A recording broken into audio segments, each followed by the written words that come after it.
Hi mga kabisdak, ako si Dr. Adolf Aguilar. Natakaron sa Bantay Hayop Davao Shelter. Ug nakakaroon po si Ma'am. Ako day si Ruby sa Bantay Hayop Davao. Ma'am, naon sa kaning imong na-rescue karon? Bali gi-report siya sa amoa.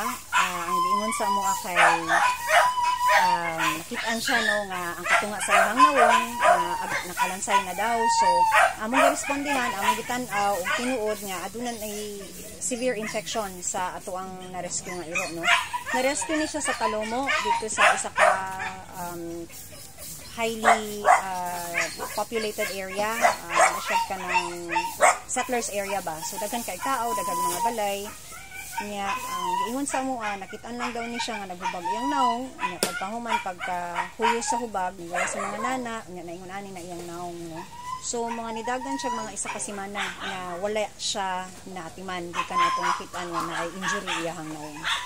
Unsay posibleng nahitabuan ni sa iya, ma'am? Sa among duda, mura siya ka ng nahit and run, unya pagkahuman dito sa iyang naong ang impact and injury, naghubag. Nya tungod kay wala man siya natagaan dayon og tambal, no, so mao nang na-infect, unya nagpaspas og saka ang iyang sepsis. Unsa na yung mga treatment plan inyong nabuhat ani ma'am? Ang treatment plan niya gihatag kay Agnes na kay una katong paglimpyo sa iyang samad, nya ikaduha katong paghatag sa iyaha og kanang injectable na antibiotic, tapos gitagaan siya stem cell na treatment. Ang problema kasi nigawas po ang iyahang blood para, so nibagsak ang iyahang RBC, ang iyahang dugo, unya nisakag samot ang iyahang WBC, unya nibaba ang iyahang platelet. So despite nga gitagaan siya og antibiotics tungod kay adunay laing complications po sa iyahang lawas, atoy mga sakit, naglisod og cope up ang iyahang lawas sa iyahang injury. Unsay response sa mga community sa mga nakakitaan ni ma'am?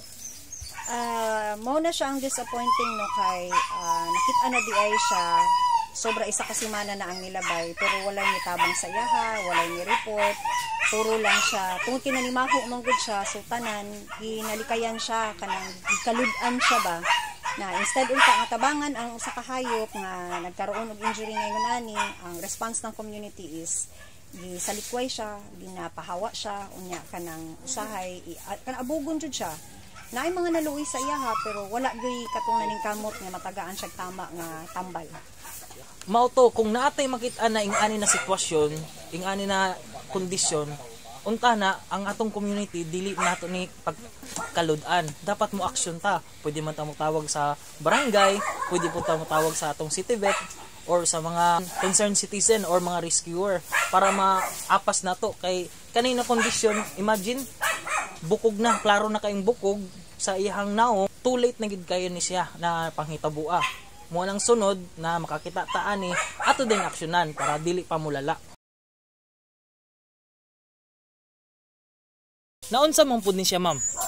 Kani siya si Phantom no, so gi-report ko din siya sa amoa, unya among nakita nga adunay tangos ang iyahang nawong, unya ang among duda nabigsan pud ni siya, natagaan unya sa nawong pud siya dugo. So, kung kay sayo-sayo ang paghatag-tambal sa iyaha, kusog ang pagresponde sa mga tao, unya na-rescue po dayon siya pagkaugma. Kita ninyo no, ang iyahang samad, na, unya tagaan siya tambal. So, mas taas ang syansa nga makarecover siya, kunya mo respond ang iyahang lawas sa iyang treatment. Apan ang kalahian lang kay mas paspas ang iyahang pag-rescue sa iyaha, unya natagaan dayon siya og tambal. Unlike kay Agnes nga nidugay siya og sobra semana bago siya natagaan og tambal.